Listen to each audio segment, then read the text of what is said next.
જય માતાજી મિત્રો, તો આપણે સવારે સવારે ઉઠી ગયા અને હવે જવું પડશે આપણે ગામમાં દૂધ લેવા. તો ચાલો આપણે ગામમાં દૂધ લેવા જઈ રહ્યા છીએ.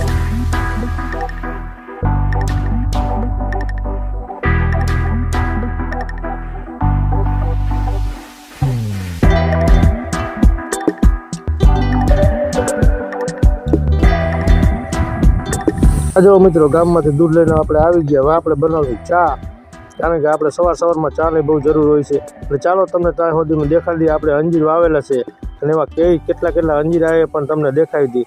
તો જો આ પહેલી લાઈન આપણે જે બહુ ટાઈમ પહેલાં લગાડ્યા હતા એમાં અત્યારે અંજીર આવી ગયા. ખરેખર તમે જો આવી ગયા અંજીર જો. અને આ તમને અંજીર કેવા લાગ્યા એ પણ કમેન્ટમાં જરૂર જણાવજો. ચા પીધા પછી આપણે આપણા મિત્ર સાથે નીકળી ગયા જો બીજા ખેતરે, જ્યાં આપણે હજી પણ અંજીર વાવવાના બાકી છે. તો ચાલો એ ખેતરે આપણે જઈ રહ્યા છીએ. આવી ગયું આપણું ખેતર. હવે આપણે લાગી જઈશું કામમાં. તો આપણો બ્લોગ કેવો લાગ્યો કમેન્ટમાં જરૂર જણાવજો ને ચેનલને સબસ્ક્રાઈબ